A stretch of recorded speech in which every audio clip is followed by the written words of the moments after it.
Hola, muy buenas noches a todos.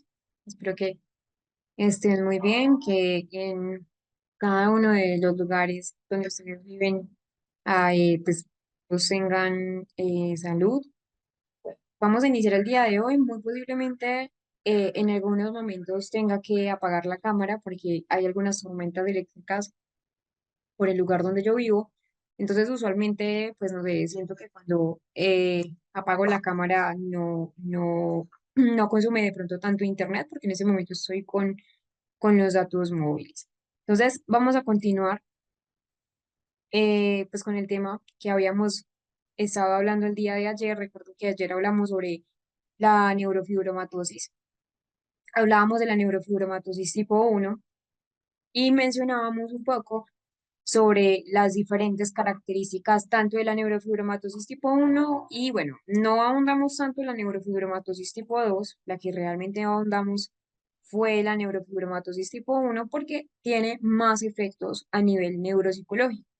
Pero mencionábamos que no solamente son los efectos secundarios o los daños a nivel neuropsicológico en esa parte pediátrica, sino que también hablábamos del aspecto más de corte emocional.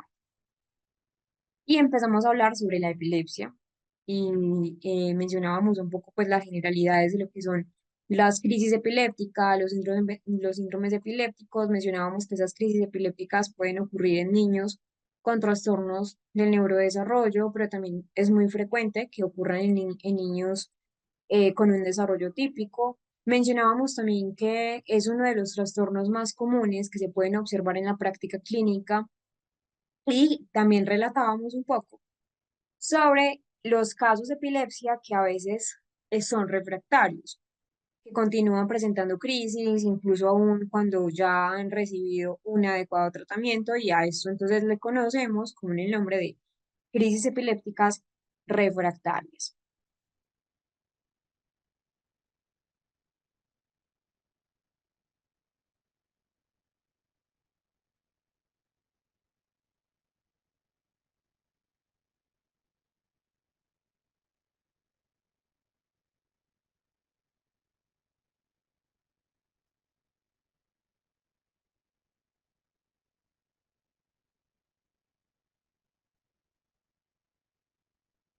Hablemos un poco entonces sobre las definiciones o más bien esos conceptos básicos sobre la epilepsia. Entonces, cuando hablamos de epilepsia, hablamos que es un trastorno cerebral que está caracterizado por una disposición duradera a generar crisis epilépticas por las consecuencias ya sean cognitivas, neurobiológicas, psicológicas, sociales de la misma condición, es decir, de la epilepsia.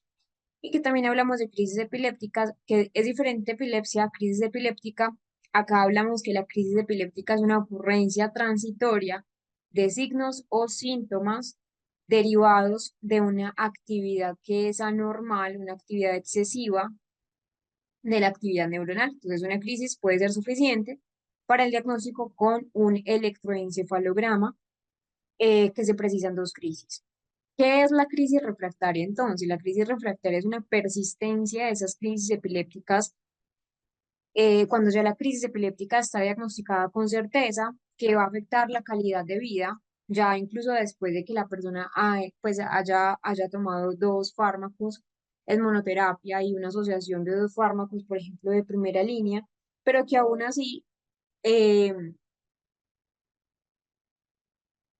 después de tomar los fármacos adecuados, ese síndrome epiléptico, esas dosis terapéuticas máximas toleradas por el cuerpo, por el cumplimiento pues adecuado, durante 2 años, pues la persona sigue teniendo la misma gravedad. ¿Y qué es el síndrome epiléptico? ¿Qué es lo que vamos entonces también a conocer? Nosotros tenemos dos crisis, pues dos síndromes epilépticos o dos grupos grandes, macro. Entonces son un grupo de signos y síntomas que se van a configurar dependiendo del origen dependiendo del trastorno epiléptico. Entonces, hay encefalopatías epilépticas y hay síndromes epilépticos benignos. Cuando hablamos de una encefalopatía epiléptica, hablamos que es un cuadro epiléptico en el que las crisis van a contribuir a un deterioro que es un deterioro progresivo de esas funciones cerebrales. Acá sí hablamos de un deterioro que va aumentando. y que hablamos del síndrome epiléptico benigno, incluso no se dejen llevar por la palabra benigno, porque de todas maneras en general sí trae consigo dificultades a nivel cognitivo. Esa crisis epiléptica benigna pues realmente es fácil de tratar. Requieren sí medicación, algunos no requieren medicación, la mayoría sí, y que puede remitir espontáneamente con el tiempo. De ya a la situación en la que en ese momento está viviendo. Es decir, esto principalmente se da en la fase áurica, que ya sabemos que la fase áurica ocurre justo antes de la crisis, entonces es un fenómeno más psicológico, es un fenómeno más neurológico, donde es una ilusión de familiaridad, pero no existe obviamente una experiencia real previa que justifique esa sensación ya de haber vivido previamente ese momento. De hecho, hay unas características del déjà vu, y es una experiencia breve pero muy transitoria, no suele estar asociado a recuerdos específicos y que se acompañe de una sensación como de extrañeza, de irrealidad. Yo creo que la mayoría de las personas hemos sentido los déjà vus, ¿cierto? Que incluso pues, puede generar dudas sobre la memoria o sobre la percepción de uno mismo, pero realmente a nivel de lo neuropsicológico del déjà vu, que se conoce pues muy en ese campo áurico de lo que es la crisis epiléptica, pues es vinculado con una disfunción en ese procesamiento de la memoria, con esa disfunción en el procesamiento también de la información.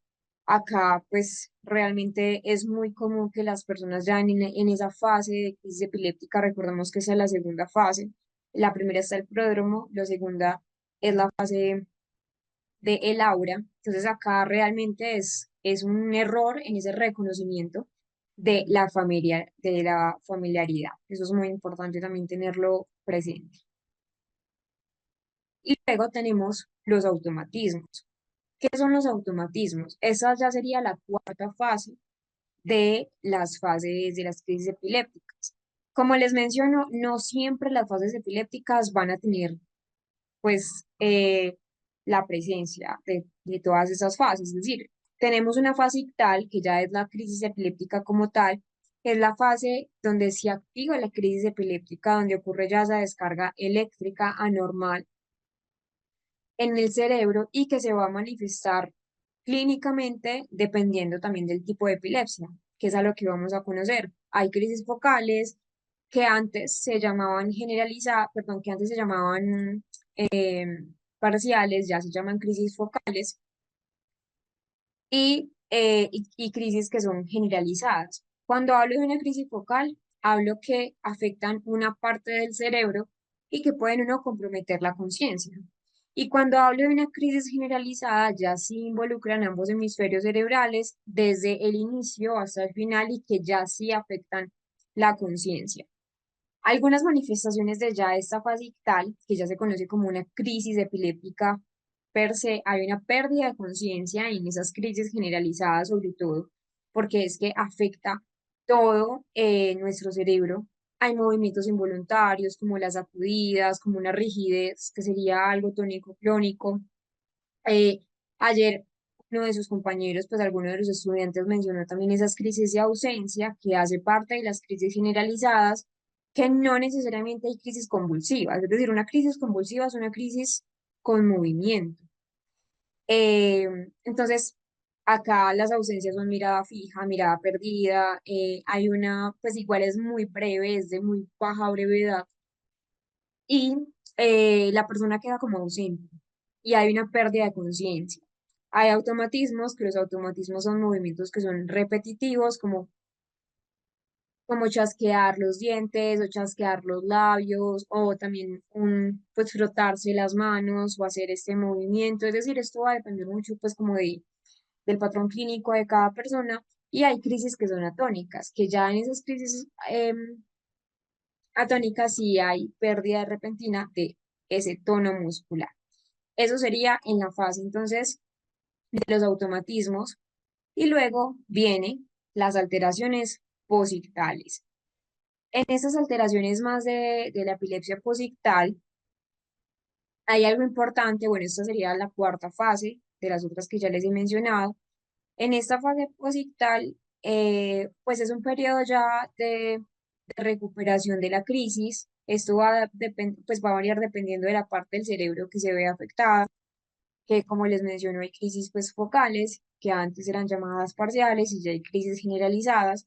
En la fase posictal ya puede durar desde minutos hasta horas en una persona, dependiendo del tipo de crisis y también dependiendo del paciente, porque vemos que es muy común que pues no todos los pacientes van a tener las mismas formas de recuperación posictal y no todos los pacientes van a tener las mismas formas de presentación de una crisis epiléptica.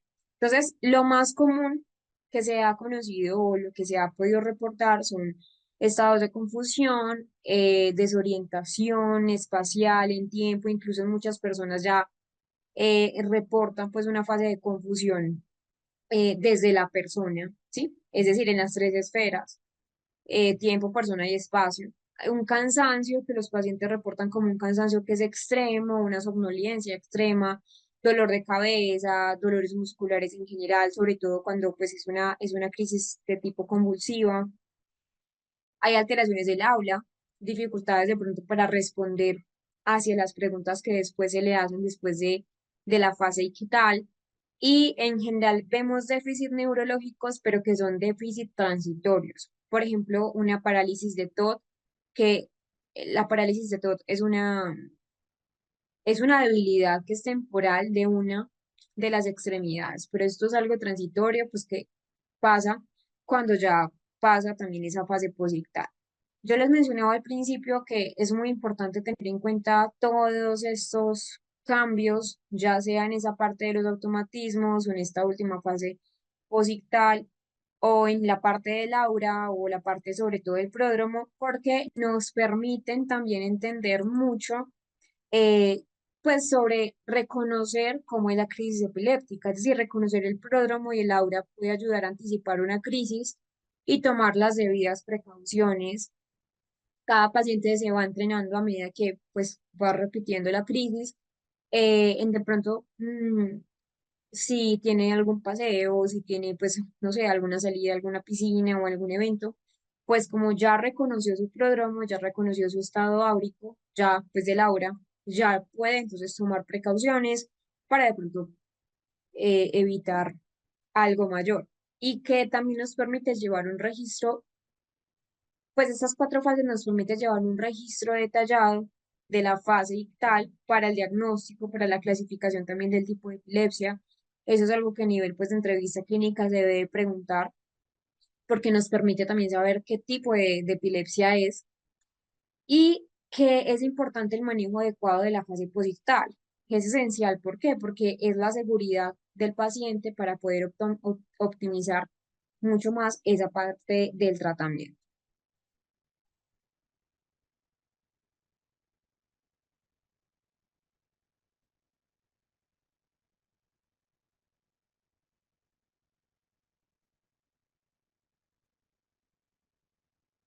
Resulta que hay tipos de epilepsia, entonces lo que es epilepsia focal y lo que es epilepsia generalizada.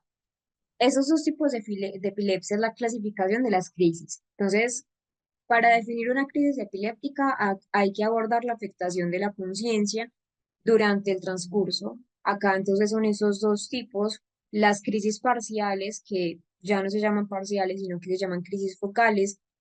La conciencia por lo general no se pierde, o si se pierde es muy temporal desde el inicio de la crisis. Entonces hay parciales simples o focales simples, focales complejas, y en la crisis generalizada hay una pérdida total de la conciencia, más bien una desconexión del medio, una desconexión de la realidad desde el inicio de la crisis. Entonces acá mostramos que crisis focal, crisis generalizada, que sería en todo el, los dos hemisferios.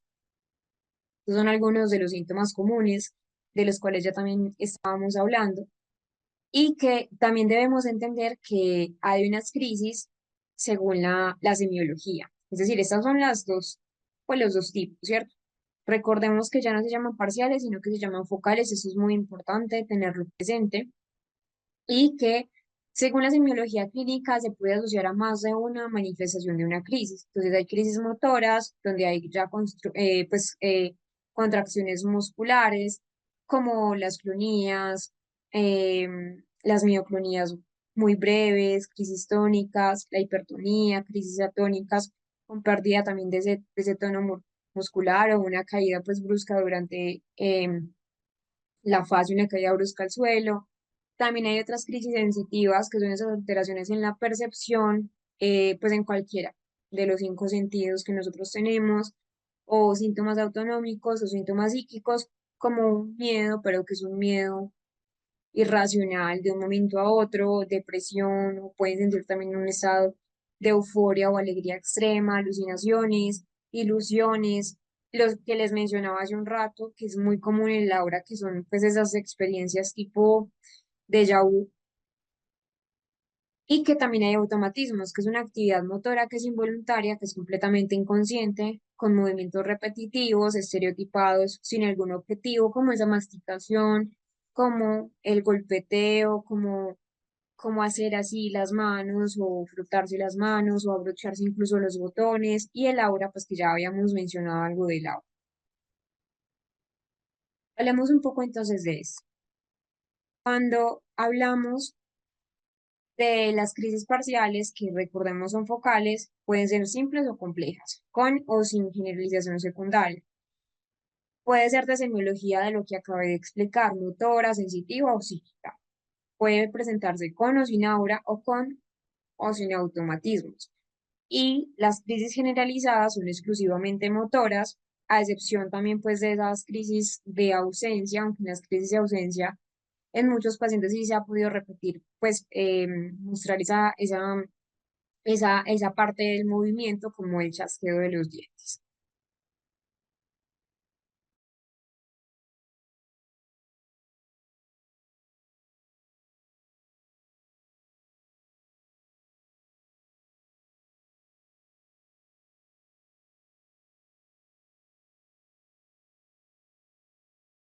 Debemos tener en cuenta también esa clasificación de la ILAE en el 2017, donde ya recordemos que cambia el nombre de esa parte de origen parcial por origen focal. Eso es sumamente importante tenerlo en cuenta porque, bueno, de todas maneras en la literatura todavía podemos encontrar pues muchos componentes de donde dicen origen parcial, pero ya saben que es origen focal. Eso es sumamente importante tenerlo presente.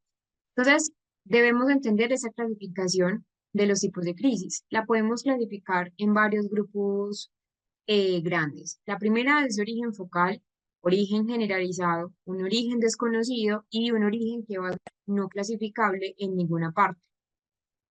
Es decir, cuando suceda una crisis debemos observar varios componentes. Lo primero, si el origen es focal, generalizado, como les mencionaba, un origen más desconocido. El signo o el síntoma que predomina nos va a permitir sospechar el origen de la crisis. Además, también de esa observación, debemos mirar o debemos pues considerar, eso sí es muy importante, lo que es el estudio electroencefalográfico para poder decir con seguridad dónde se origina la crisis. Eso nos va a llevar a cabo también un mejor diagnóstico. Debemos mirar también cómo está el estado de alerta. Si hay pérdida de alerta, si la alerta está disminuida, si mientras sucede la crisis disminuye la alerta en cualquier momento, ya se considera una crisis que es focal con alerta disminuida. En la crisis generalizada, como ya les había mencionado, esa alerta siempre se va a ver disminuida y que pues también debemos ver la presencia de un cambio o no en esa actividad de tipo muscular. Si observamos este cambio, las crisis va a ser motora. Y dentro de las motoras, como podemos ver allí en la diapositiva, pueden ser tónicas, clónicas, pueden ser mioclónicas, pueden ser tónico-clónicas, pueden ser atónitas. También se pueden considerar esa parte de, pues, de los espasmos epilépticos en esta parte de las generalizadas.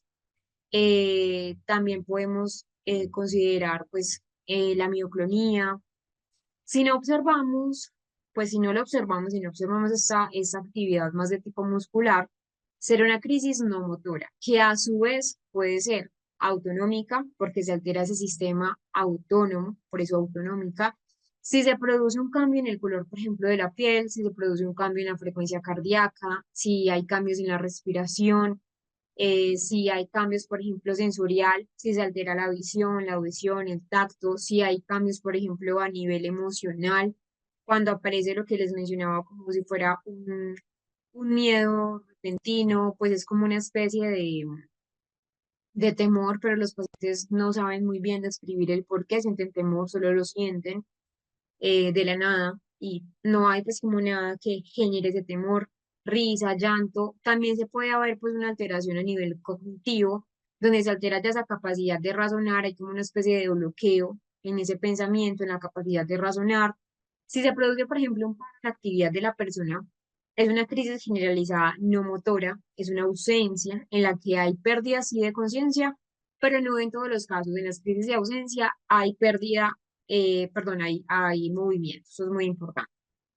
Entonces, hay ausencias típicas, ausencias atípicas, mioclonías, palpebrales. Bueno, y realmente el tema de las crisis y de la epilepsia es un tema muy amplio. Acá trato obviamente pues como de ser muy recursiva y tratar de reducirlo, pero el tema de la epilepsia es algo que debemos estudiar a profundidad porque es un tema difícil de comprender. Entonces, y si no, por ejemplo, acá en este otro recuadro, es decir, en esta parte pues de origen desconocido, que a veces pueden ser incluso no clasificables en ninguna otra parte, es porque pues cualquier otro fenómeno que podemos observar, si hay fenómenos pues debemos igual describirlos con la mayor precisión posible. Entremos a hablar un poco sobre esos síndromes epilépticos. Entonces, un síndrome epiléptico está caracterizado por un conjunto de signos y síntomas que van a ocurrir juntos, habitualmente juntos. Entonces, acá nos referimos a características eh, electroclínicas, una edad de aparición para saber qué tipo de síndromes epilépticos es o son, tipos de crisis, afectación neurológica, el pronóstico, no en todos los casos tenemos un pronóstico benigno o favorable, y esto es muy importante para poder clasificar los síndromes epilépticos. Tenemos entonces síndromes asociados a daño estructural cerebral o una alteración metabólica. Se le conoce como lesional o estructural metabólica. Si no hay lesión, es un síndrome idiopático o genético, donde pues se supone un defecto genético, y cuando en aquellos casos donde no sabemos por qué existe el síndrome epiléptico en el niño, se llama criptogénico, ¿cierto? Porque todavía no hay una evidencia de esa etiología.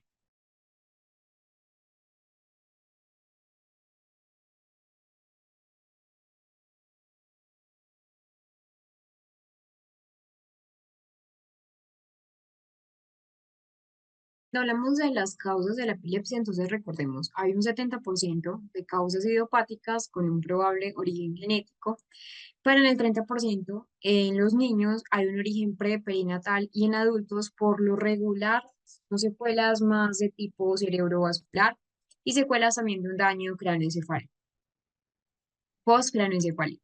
Eso es importante tenerlo presente.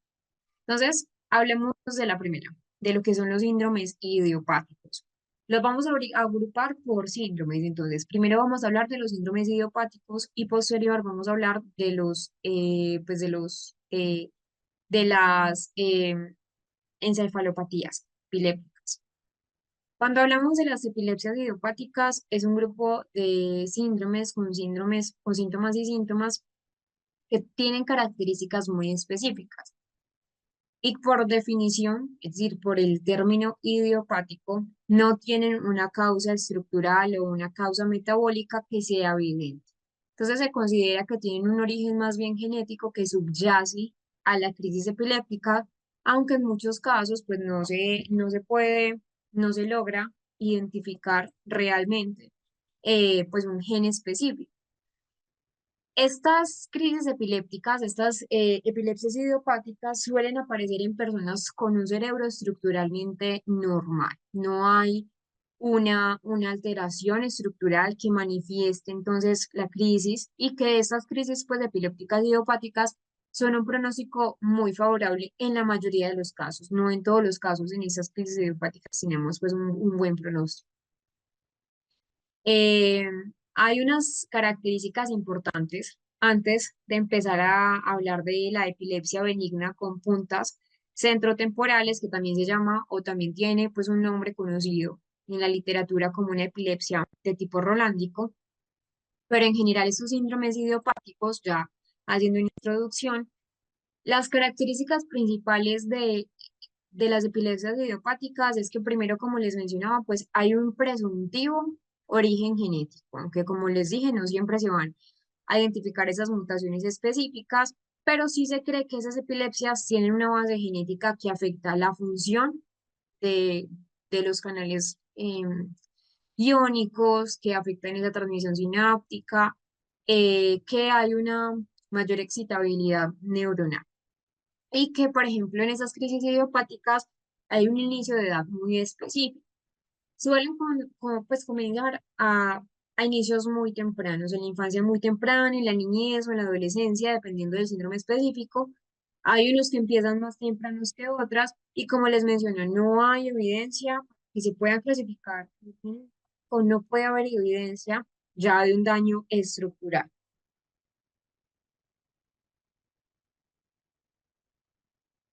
Bueno, y otra cosa es que pueden ser tanto focales como generalizadas.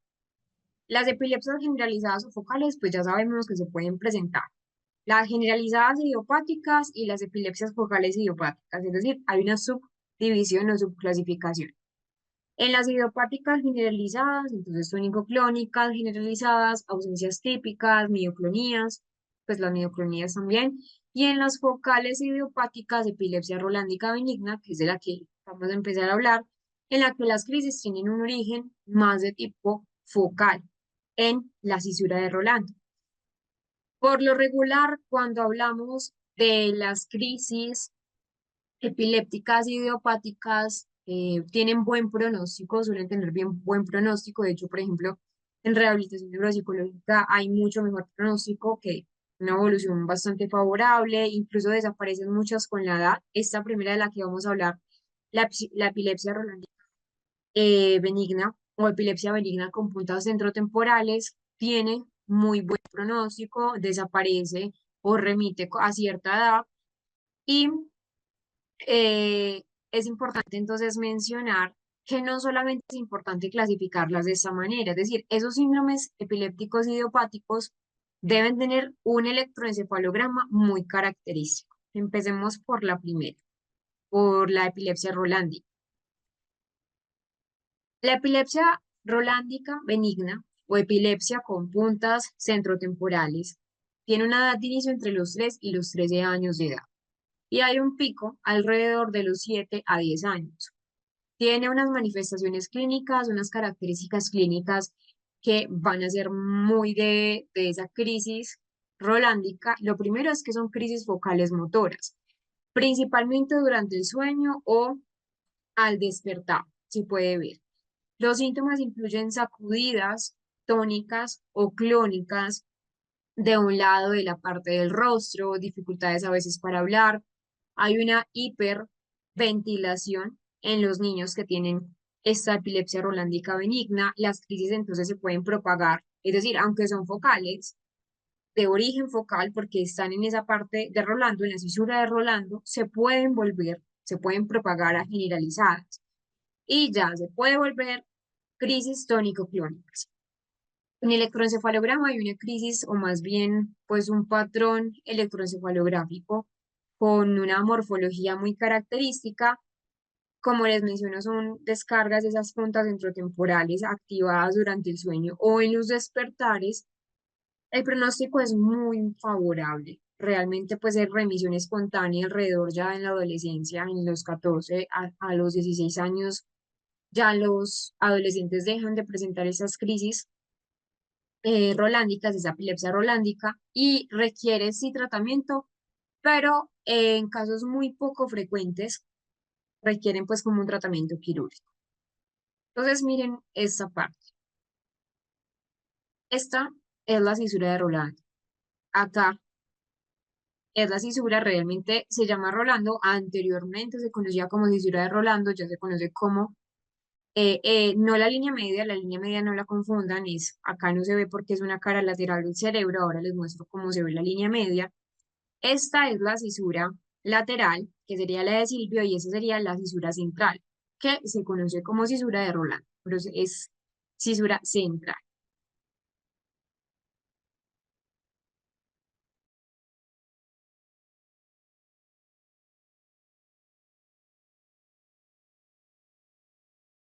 Esos son algunos criterios diagnósticos, los que le mencionaba entonces, punta onda, que ocupa al menos un 80% en el sueño no REM.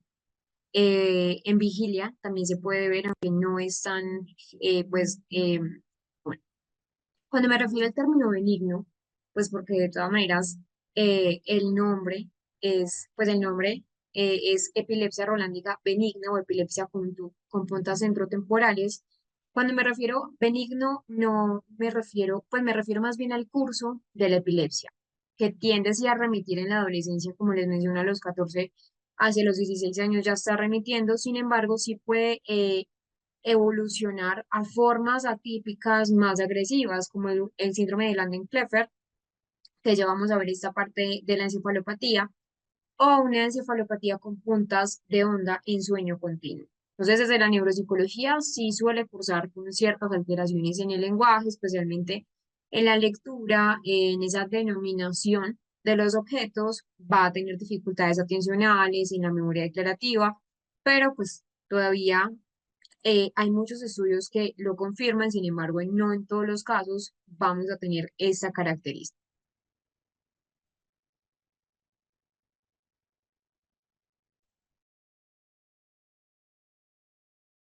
Recording in progress.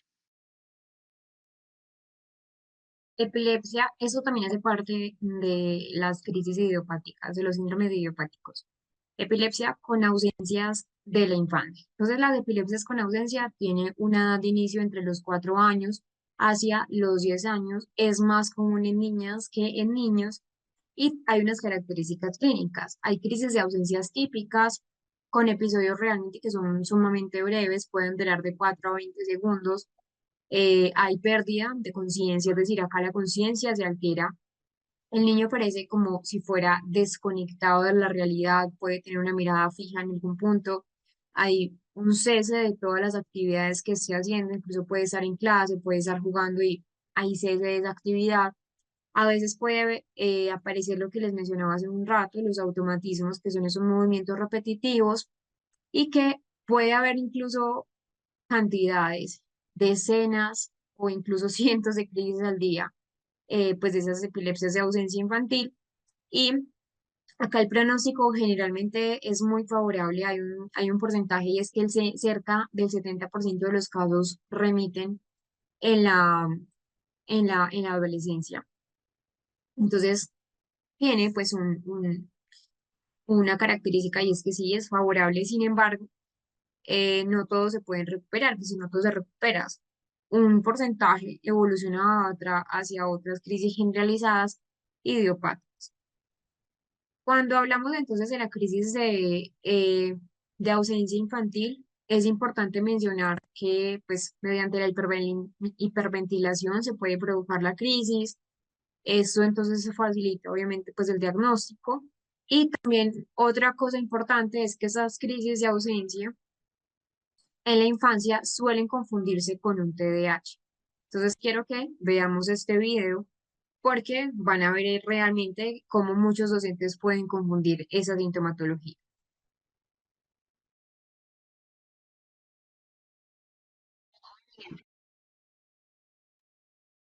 Es muy importante, es fundamental comprender que se puede confundir entonces con un TDAH. Lo más importante siempre es hacer una evaluación clínica, sobre todo pues con un TDAH tipo inotente.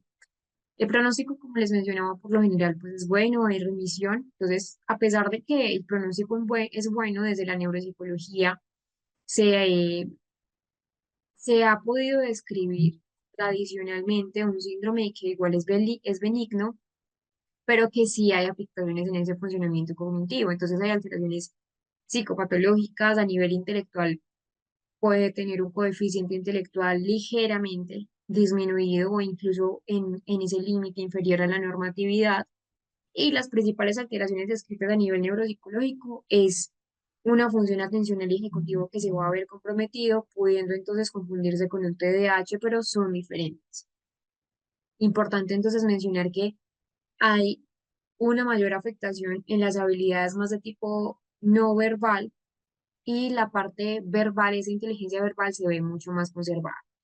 Igual, los niños cursan con síntomas ansiosos, con dificultades en el ajuste psicosocial, porque también se une con esas alteraciones que les acabo de mencionar, alteraciones cognitivas que, pues, de todas maneras necesitan sí o sí una intervención, en muchos casos multimodal.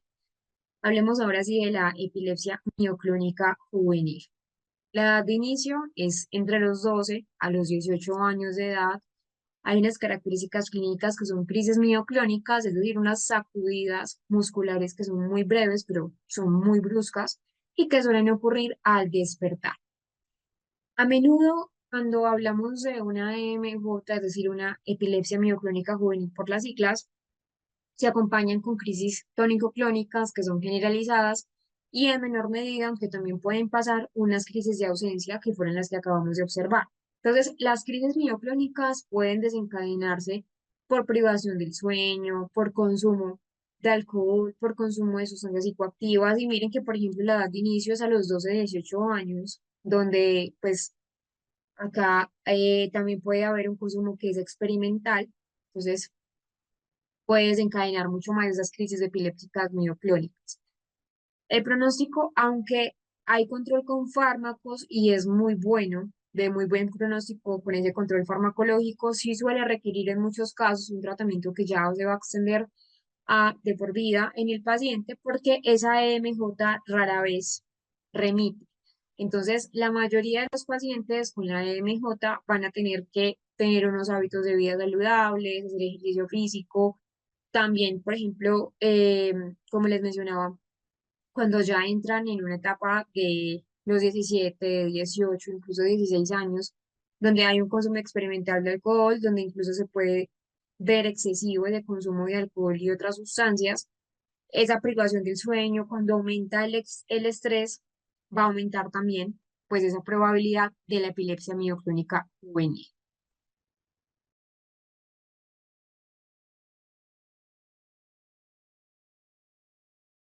Existen pues otros tipos de epilepsia también dentro de esa clasificación de las idiopáticas. La primera es la epilepsia generalizada idiopática, donde la edad de inicio es a final de la adolescencia o en esa adultez temprana. Hay unas características clínicas, principalmente va a centrarse en crisis tónico-clónicas generalizadas que ocurren principalmente en ese despertar y que puede haber factores que lo desencadenan muy parecidos a los que acabamos de observar, privación del sueño, un consumo de alcohol, fatiga excesiva, el estrés, y que el pronóstico generalmente es favorable con tratamiento farmacológico, con tratamiento pues multimodal, aunque sí requiere una medicación que va a ser de por vida. Y la segunda, que es una epilepsia de epílogos del desarrollo, pues es una epilepsia igual de ese grupo idiopático, del espectro menor, que la edad de inicio es muy temprano, es a los 3 6 años de edad, donde son crisis focales, donde se incluyen vómitos, una desviación pues, ocular, hay pérdida de conciencia, el pronóstico, aunque hay pérdida de conciencia, es muy favorable y pues tiene una remisión que es espontánea. Hay que tener unas consideraciones generales referentes a lo que son las crisis de tipo idiopático, pues que como ya sabemos, la mayoría pues tiene unos factores desencadenantes, la privación de sueño, el estrés, la fiebre, el consumo de alcohol, que van a precipitar mucho más esas crisis en las epilepsias del grupo idiopático y en algunos casos pues estímulos más específicos como por ejemplo esa parte de la epilepsia fotosensible, que también son desencadenantes, las luces intermitentes, las luces estroboscópicas. ¿Por qué es importante un diagnóstico temprano? Porque ya sabemos que también hay repercusiones a nivel neuropsicológico, entonces la idea es educar al niño, al paciente, sobre factores de riesgo y cómo va a ser ese pronóstico. Y luego tenemos las encefalopatías de tipo epiléptico.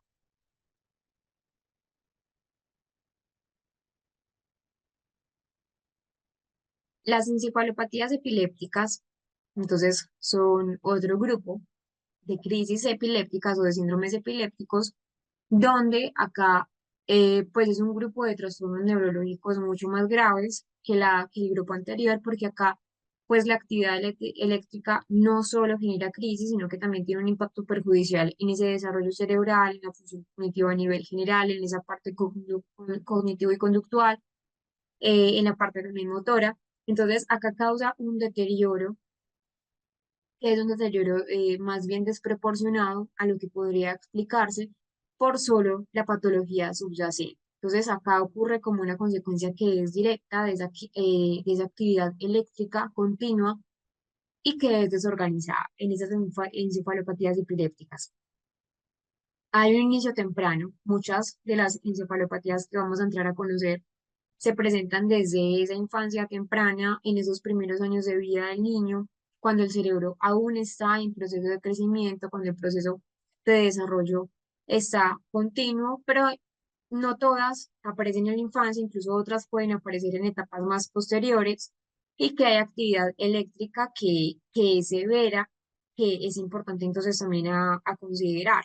Es decir, las crisis son muy frecuentes, son resistentes al tratamiento, pues son crisis refractarias que a menudo pues son múltiples crisis que pues realmente son patrones bastante normales. Como les mencionaba, esas crisis o más bien estos síndromes encefalopáticos tienen un deterioro del desarrollo. Los niños con encefalopatías suelen presentar regresiones en ese desarrollo o también un estancamiento en el progreso de habilidades cognitivas, habilidades de lenguaje, habilidades motoras, donde iban muy bien en el desarrollo. Presenta entonces una crisis o una encefalopatía epiléptica y hay una regresión, una involución. Como les menciono, muchas son refractarias, entonces son resistentes al tratamiento. Algunos sí, pues pueden responder a terapias específicas, pero en la mayoría de los casos realmente no. Entonces, en general, vemos que esas crisis encefalopáticas, la actividad eléctrica por sí misma puede contribuir a un deterioro cognitivo, un deterioro conductual que es severo y que es importante entonces que hay refractariedad en el tratamiento. Hablemos del primer síndrome encefalopático, que es el síndrome de West.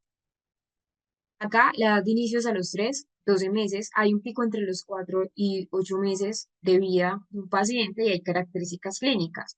Hay una triada, entonces hay una triada que debemos tener en cuenta en ese síndrome de West y son espasmos epilépticos, que son contracciones que son pues repetitivas desde el tronco, las extremidades son contracciones que son breves y que a menudo son agrupadas como si fueran en ráfagas. Suelen ocurrir al despertar o en esa transición entre y puede haber una regresión o un estancamiento en ese proceso de neurodesarrollo. La etiología es muy variada, es decir, acá puede ser las lesiones estructurales, mutaciones genéticas o causas también metabólicas. Y en cuanto al pronóstico, depende de esa causa subyacente, pero sin tratamiento adecuado de ese síndrome de West puede progresar al síndrome de Lennox-Gastaut, que es mucho más fuerte.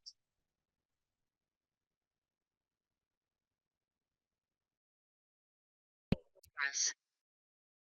Los espasmos infantiles, entonces ya sabemos que son contracciones tónicas, que son sostenidas de cabeza, de tronco, de extremidades, que son en muchos casos bilaterales y que generalmente son simétricas y son bruscas y que duran aproximadamente un segundo. Es importante entonces mencionar que el pronóstico pues es favorable, perdón, es poco favorable. Realmente acá pues hay muchos índices de mortalidad. No todos los niños logran sobrevivir. De hecho, por ejemplo, pues gracias al 5% pues gracias a esas mejoras médicas, 5% solo 5% logran sobrevivir. El resto tiene altos índices de mortalidad. Es muy común, como les mencionaba, que los niños con crisis fármaco-resistentes evolucionen hacia un Lennox-Gastaut y que el 80% de los niños que tienen esta encefalopatía epiléptica tienen una discapacidad frustrada, hay alteraciones conductuales, hay rasgos. Importante escuchar esa parte, rasgos no que desarrollen un trastorno del espectro autista, no, sino que hay rasgos parecidos, similares a lo que pasa en el trastorno del espectro autista, como una pérdida de interés, una indiferencia a nivel psicoafectivo, una pérdida de ese contacto social, un contacto ocular que es reducido.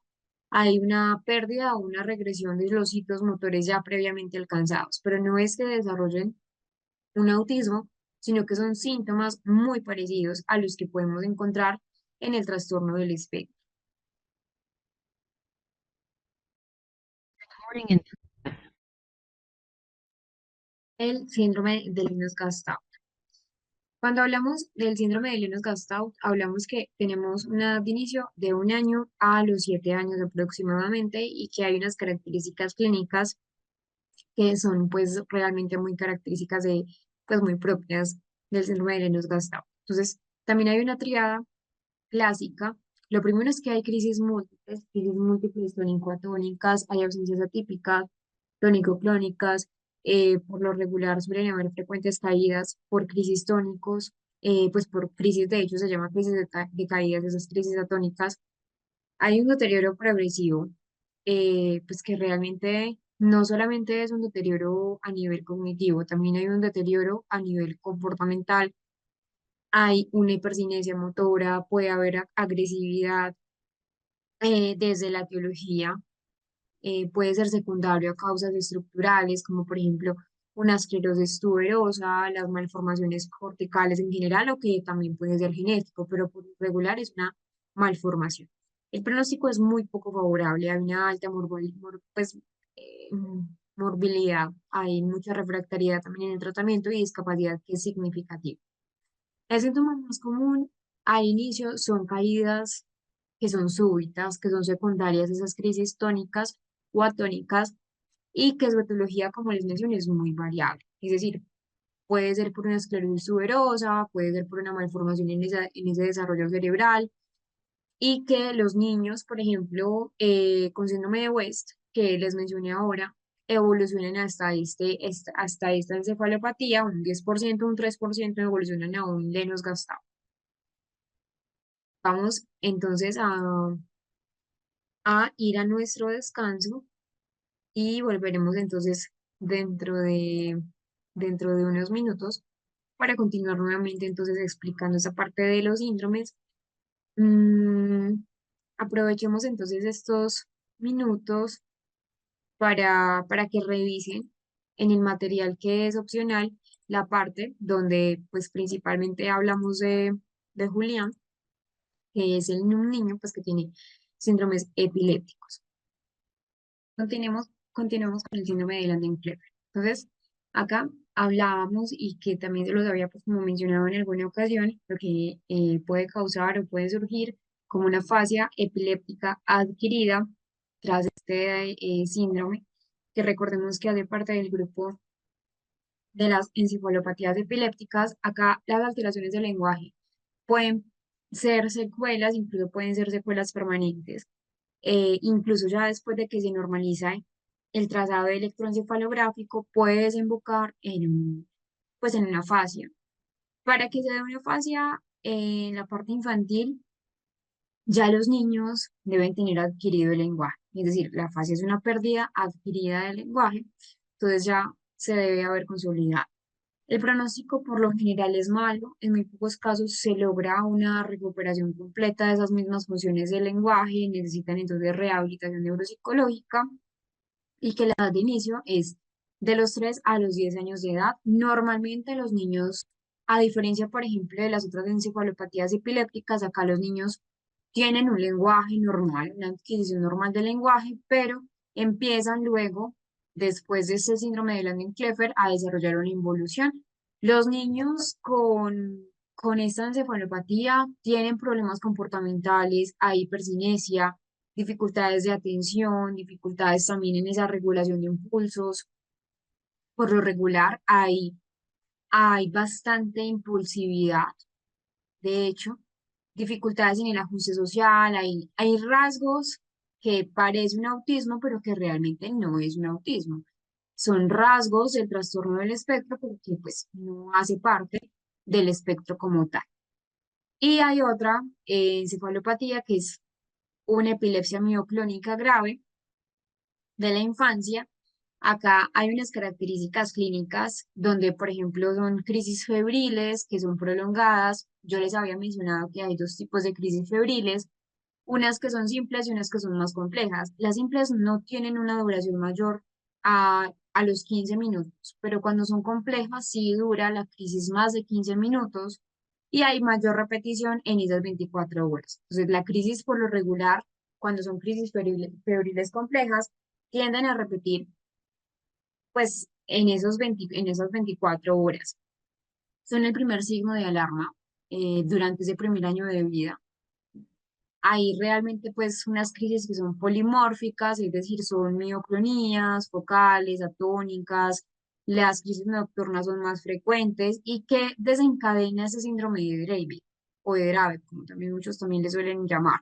Entonces, cuando hay luces estraboscópicas, cuando hay luces intermitentes, cuando hay un estrés emocional infantil o también desencadenante como maltrato físico, un estrés que es físico, un aumento de la temperatura también ambiental.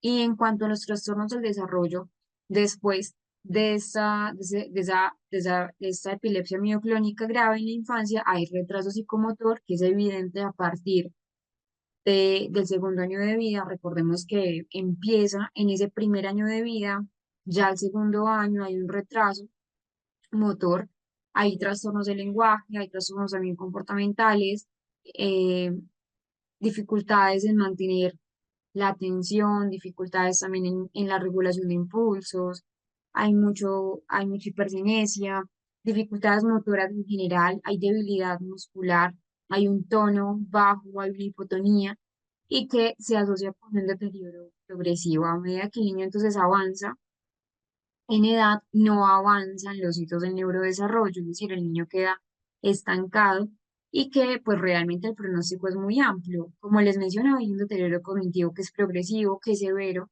en la mayoría de los casos y que hay un alto riesgo, es muy frecuente esa muerte súbita inesperada en epilepsia. En general, pues hay otras estrategias. Por lo general, pues si es un tratamiento farmacológico con ácido valproico, con clobazam, em, pero a veces es una epilepsia refractaria. Entonces acá, por ejemplo, una contraindicación es la carbamazepina, la lamotrigina, la fenitoína, que agravan pues como más la parte de la sintomatología, pero quien decide esta parte pues es el neurólogo. Y que hay otras estrategias, por ejemplo, esa dieta catogénica que tiene una alta eficacia en esos tratamientos, pues que son, en esas epilepsias que son refractarias. Esta es otra, entonces vamos a ver que también hay lesiones en común, hay regresiones del lenguaje, es una encefalopatía epiléptica con descargas epileptiformes que son continuas y que aparecen durante esa fase del sueño. La regresión más común es la regresión del lenguaje.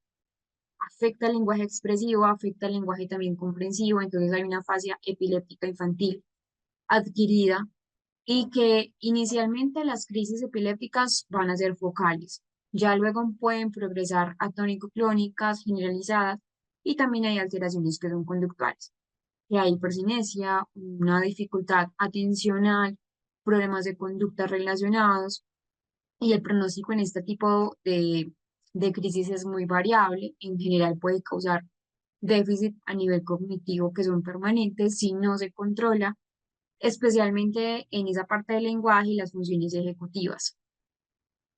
Conclusiones generales ya para entrar a estas crisis más focales, recordemos que antes se llamaban parciales, ya se llaman focales, donde vamos a ver entonces, por ejemplo, epilepsia del lóbulo frontal, del lóbulo temporal, del lóbulo occipital.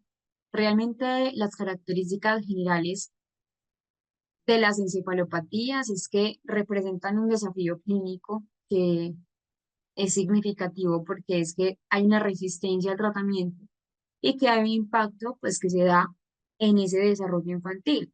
La idea siempre en estas encefalopatías es un enfoque multidisciplinario que combina un diagnóstico temprano, un manejo farmacológico individual, terapias también no farmacológicas como una dieta catogénica, un apoyo neuropsicológico para mejorar esa calidad de vida de los pacientes y sus familiares, y también apoyo psicológico porque en muchos casos puede haber muerte súbita, como ya vimos en las encefalopatías, como en la última que estábamos trabajando, y en muchos casos no es que exista una muerte como tal, sino que ya hay una regresión de muchas habilidades que los niños ya habían propiamente adquirido. Entonces, es un duelo que deben vivir principalmente los padres.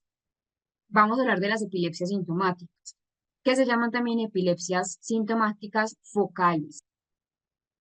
Cuando hablamos de este grupo, son aquellas que surgen debido a una causa que es una causa estructural o funcional que es muy identificable a través del electroencefalograma en el cerebro.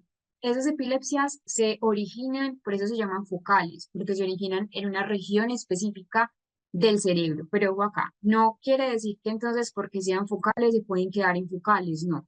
De hecho, es muy común que al ser focales eh, surjan o se generalicen. De pronto, si es una epilepsia del lóbulo frontal, se puede generalizar al temporal y así sucesivamente. Entonces, aunque tienen un origen focal, se puede eh, generalizar a otra región específica. Entonces, acá hay, allá hablando de lo focal, hay una zona epileptogena donde se pueden manifestar esas crisis focales, pueden ser simples o pueden ser complejas, dependiendo si hay o no afectación del nivel de conciencia. Eso era lo que nosotros veníamos hablando antes de nuestro descanso. Hay unas características generales en este tipo de epilepsias sintomáticas de tipo focal, y es que hay una causa identificable, se asocian con una lesión más estructural, una lesión metabólica o algo funcional que afecta pues de una manera u otra una región específica del cerebro. Entonces sí va a afectar, por ejemplo, el temporal,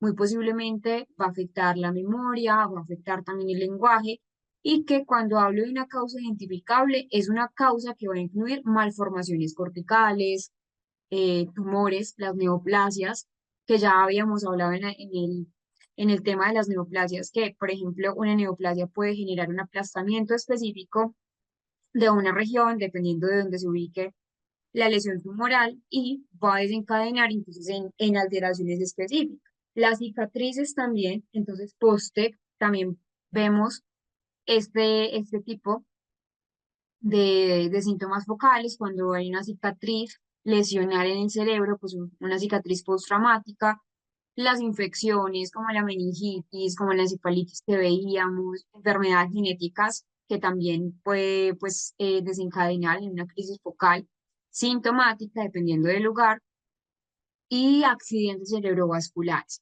En general, cuando hablo de la focalidad de la crisis, hablo que esas crisis tienen manifestaciones clínicas diferentes dependiendo de la región del cerebro donde se originan. Pueden ser focales conscientes, es decir, pues antes llamadas simples, o focales con alteraciones de la conciencia, lo que se conoce generalmente como complejas. Muchas epilepsias focales sintomáticas son refractarias al tratamiento farmacológico y pueden requerir incluso un abordaje quirúrgico o terapias alternativas. Vamos a hablar primero de una clasificación según la región donde se origine la crisis. La primera, que es la más común, que es una epilepsia del lóbulo temporal. Acá la epilepsia es una región, de hecho es la más común de epilepsias focales sintomáticas. Hay unas causas principales que, como ya habíamos hablado en esas focales sintomáticas, son lesiones que aparecen en el cerebro, principalmente para que se dé una epilepsia del lóbulo temporal, una esclerosis hipocampal, que de hecho la esclerosis hipocampal es una de las causas más frecuentes. Hay una displasia cortical focal, lesiones postraumáticas, infecciones como la meningitis, como la encefalitis herpética, y que también pueden aparecer de esa epilepsia del lóbulo frontal tras un tumor benigno como los gangliomas o los astrocitomas. Hay unas características clínicas que son importantes a tener en cuenta. Entonces, dependiendo de la estructura implicada de ese lóbulo temporal, vamos a tener una alteración. Ah, bueno, antes de hablar de eso, hay características clínicas como el aura, que ya sabemos que el aura son síntomas previos a la crisis, donde em, incluye sensaciones epigástricas, un miedo que es inexplicable, que ahora hablábamos del déjà vu, alucinaciones olfatorias, auditivas y que hay crisis focales con alteraciones de la conciencia. Entonces hay movimientos automáticos, que son los automatismos de los que ya habíamos mencionado, como la masticación, como frotar las manos, como deambular sin ningún propósito aparente y que hay alteración en la memoria durante esa crisis. Las crisis por lo regular duran entre 30 segundos a 2 minutos aproximadamente, pero como les mencionaba, pueden generalizarse hacia otras áreas, es decir, ya sería una generalización de tipo secundario, puede originarse en el temporal, pero pasar al frontal o al parietal. Entonces acá es muy importante tener en cuenta esta característica. Acá tenemos, si es en la parte lateral neocortical, afecta las funciones lingüísticas. Y si es en la parte más mesial del lóbulo temporal, va a incluir entonces la amígdala, el hipocampo y la corteza entorrinal, donde va a desembocar en dificultades en esta parte de las fallas de la memoria. Las lesiones más frecuentes se van a asociar, pues, o las lesiones que más se asocian a ese tipo de epilepsia es los tumores de bajo grado, de daño, por ejemplo, perinatal, que es en menor grado ese daño perinatal, y la esclerosis hipocampal, que es una de las más comunes que desencadena en una epilepsia del lóbulo temporal. Acá los niños con epilepsia del lóbulo temporal suelen tener un nivel intelectual, un coeficiente intelectual dentro de los límites de de la normalidad, a diferencia de pronto de lo que puede ocurrir en los adultos cuando tienen este tipo de crisis epilépticas, donde ya en los adultos sí hay alteraciones de memoria que son muy predominantes, ya el déficit va a ir asociado pues como a daños en el lenguaje, daños en la memoria, donde pues realmente en los niños va a tener mejores resultados.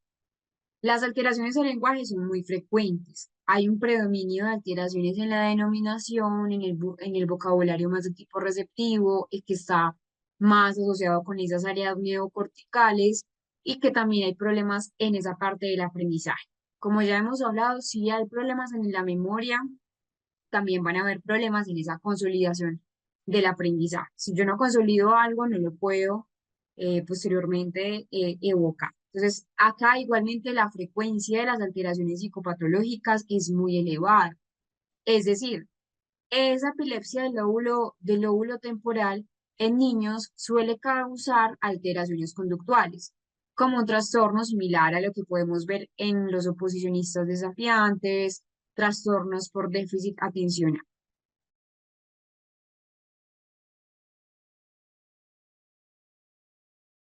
Recording in progress.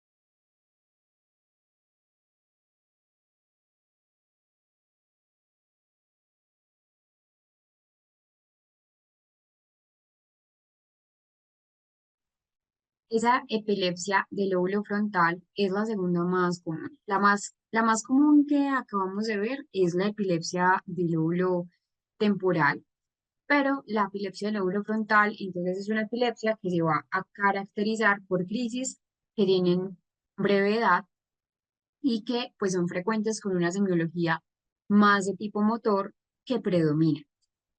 Igual las causas principales para que se pueda desarrollar una epilepsia del lóbulo frontal va a ser principalmente una malformación de tipo cortical, como en la mayoría de las crisis con semiología focal. Hay tumores, lesiones vasculares, poscicatrices, que también es muy común, es decir, la mayoría de las epilepsias de ya sea del lóbulo frontal, del lóbulo temporal, del lóbulo occipital, parietal, va a ser más bien malformaciones, lesiones.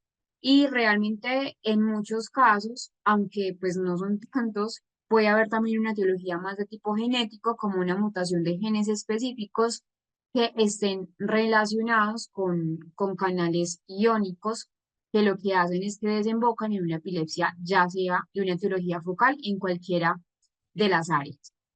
Importante mencionar que la edad media de comienzo es de 4,5 a 7 años y medio, aunque pueden desarrollarse un poco más tardíamente o más temprano, pero es una edad general, ¿cierto? Acá las crisis, como les mencionaba, suelen ser muy breves, aparecen generalmente durante la noche. Pues acá la semiología del área afectada, entonces ya sabemos que esta parte es del frontal, puede ser orbitofrontal, frontopolar, dorsolateral, puede ser de tipo percular y que predomina el componente, como les mencioné, motor, con automatismos. Hay características clínicas, generalmente son nocturnas. Son crisis breves pero nocturnas.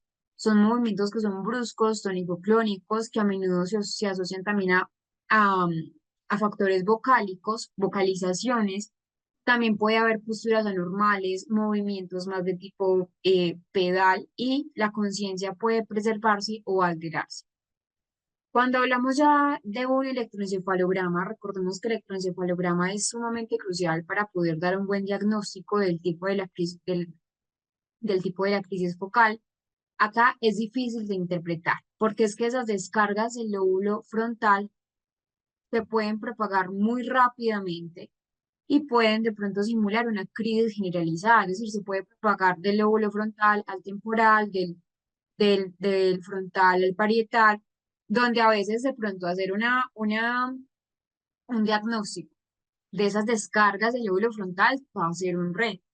El pronóstico y tratamiento, carbamazepina, pero igual son opciones pues iniciales. Quien hace ese tratamiento siempre es el neurólogo y que hay casos refractarios, donde ya, por ejemplo, la cirugía o esa estimulación cerebral profunda va a ser una opción.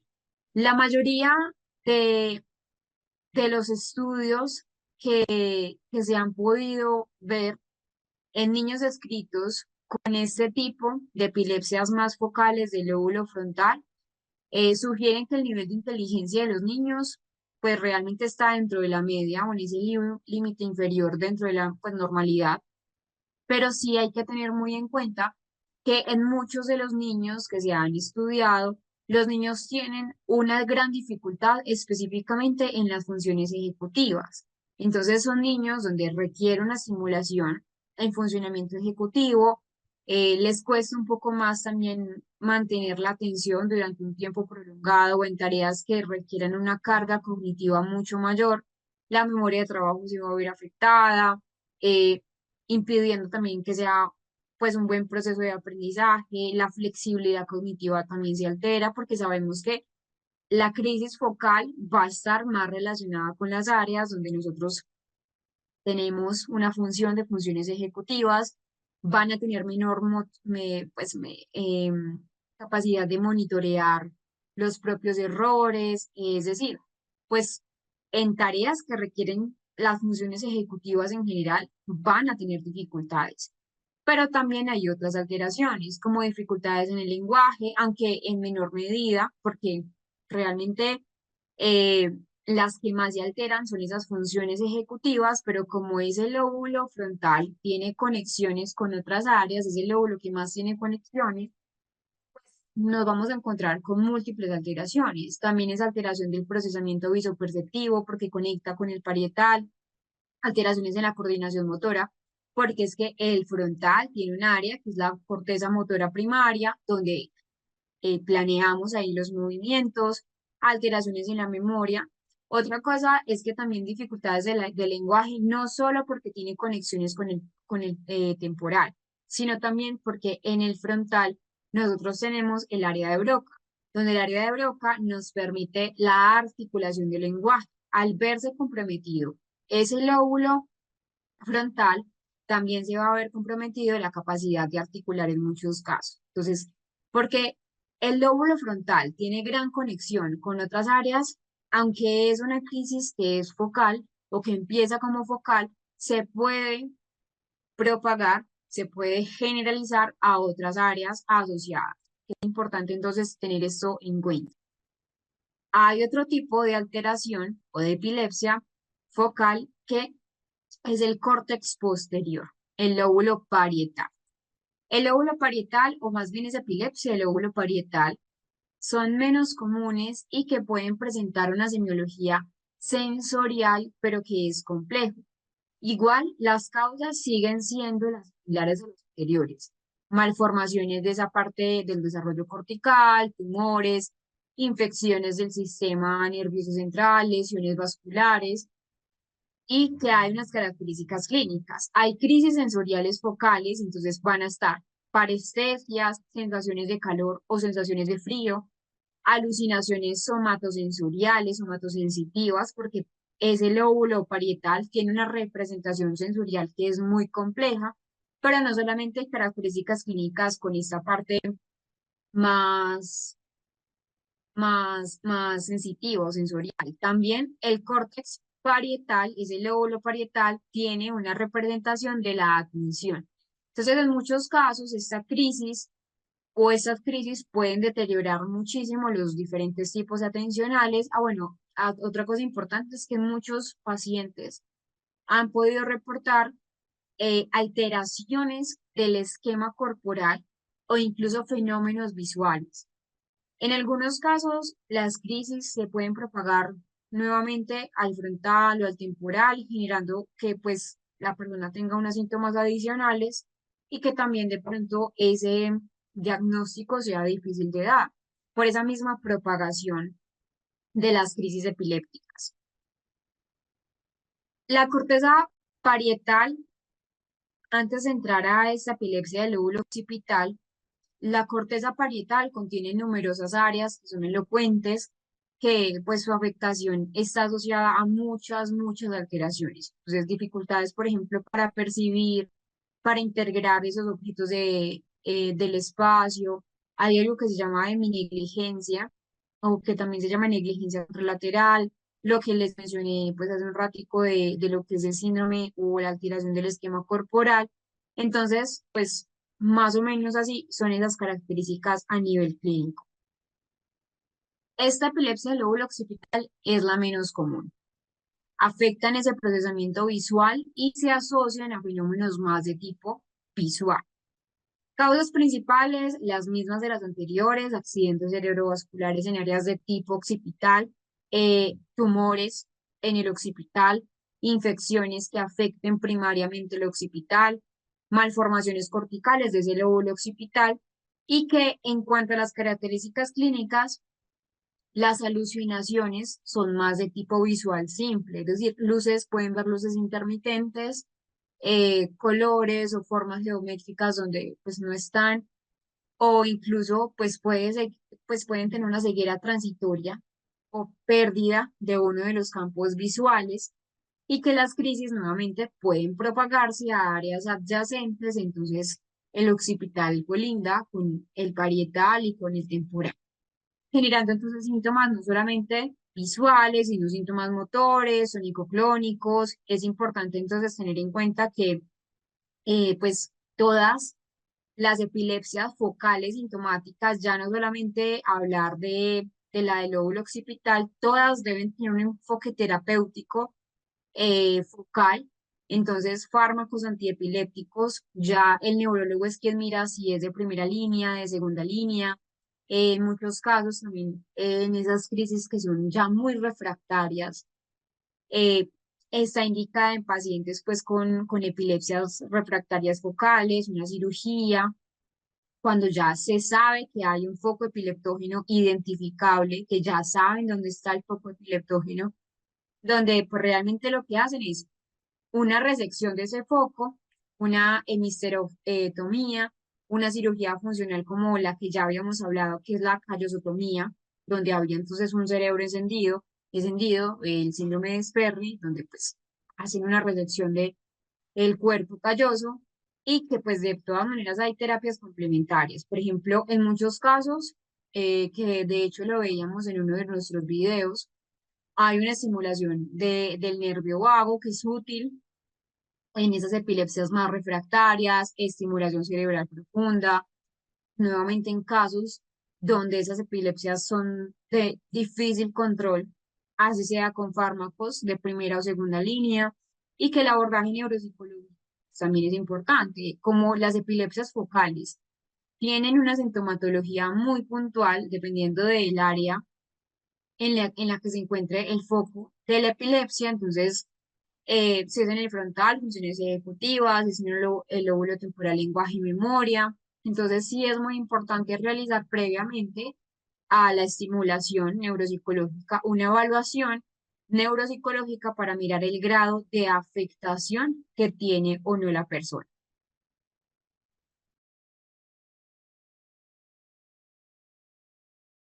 Esos fueron los síndromes epilépticos. Vamos ahora a hablar de otro tema. Realmente ya iríamos para el tema para el módulo número 3.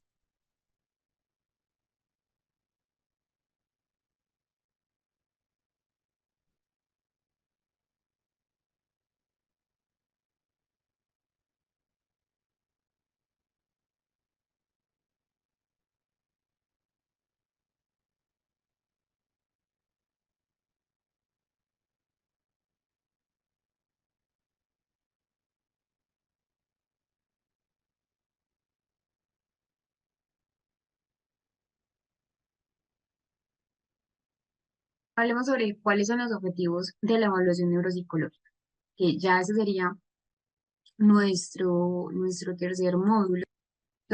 Vamos a hablar entonces de cómo es la evaluación y cómo es la intervención a nivel de neuropsicología clínica pediátrica. Lo primero es que vamos a hablar sobre el proceso general de la intervención que se hace antes. Y lo segundo es que vamos a hablar esas pruebas y esas baterías neuropsicológicas, algunas, porque realmente son muchísimas en neuropsicología clínica pediátrica.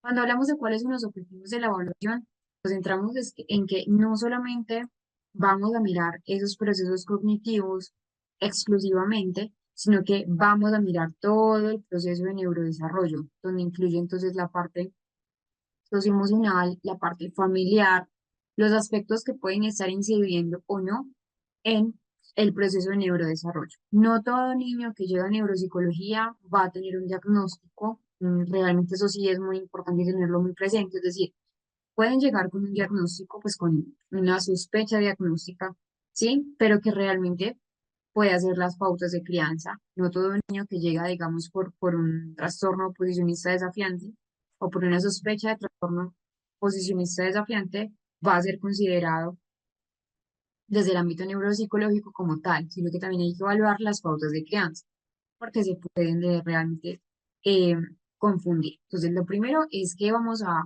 identificar precozmente esas desviaciones del desarrollo típico antes de que afecten de pronto a otros procesos madurativos o que desencadenen en dificultades como un fracaso escolar, identificar también esos puntos débiles, pero también esos puntos fuertes, donde la idea es apoyar pues a la hora de intervenir, no solo en los puntos débiles, sino también en esos, pues potenciar los puntos fuertes, identificar y delimitar el alcance de una posible lesión cerebral, porque también puede ser que afecte la vida cotidiana y afecte el rendimiento en general, y detectar la esfera del rendimiento que el niño tiene afectada o incluso el momento pues madurativo cognitivo con el fin ya de dibujar un perfil cognitivo mucho más completo del desarrollo actual del niño.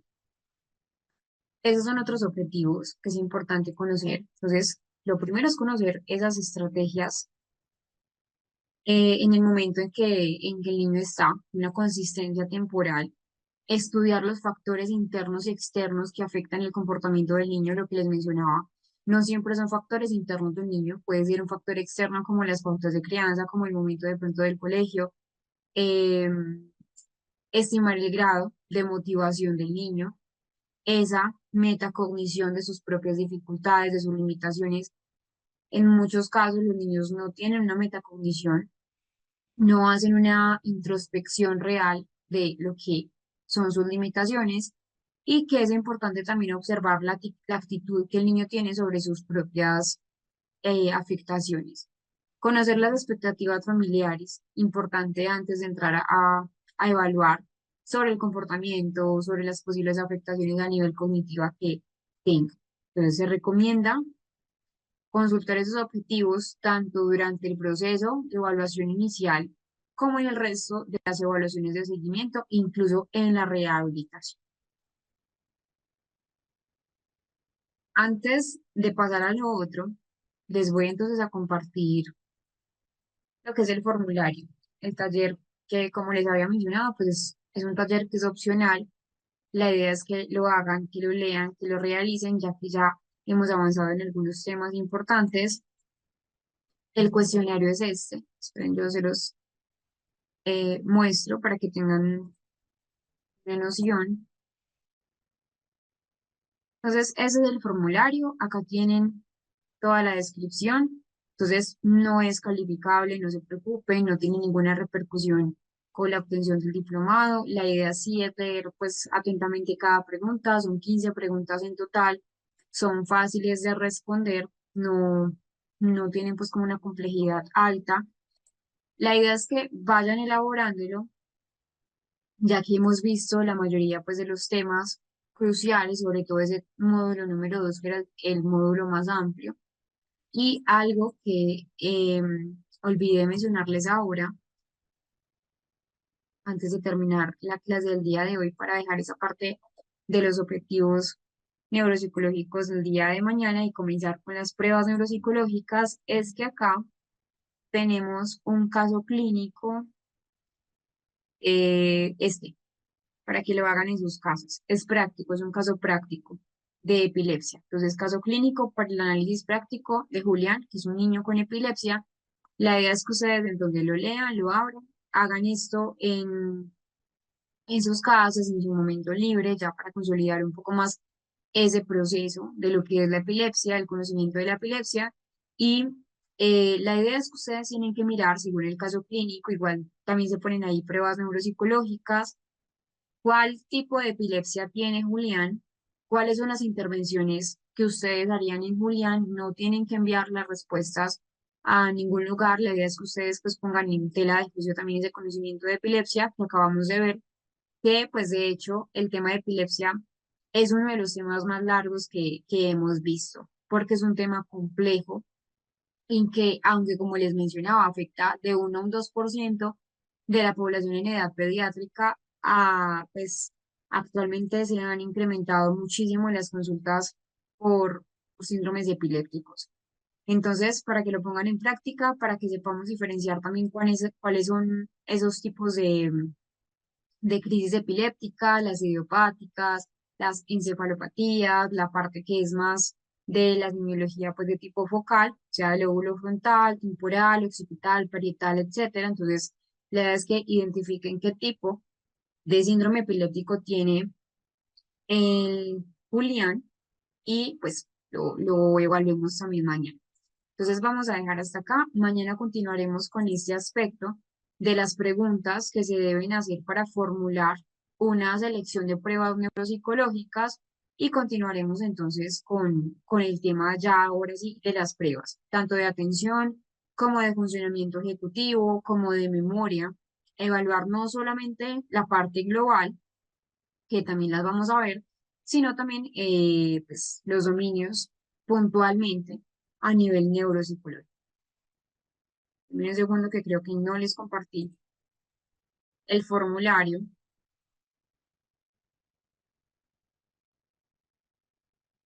para que lo vayan diligenciando.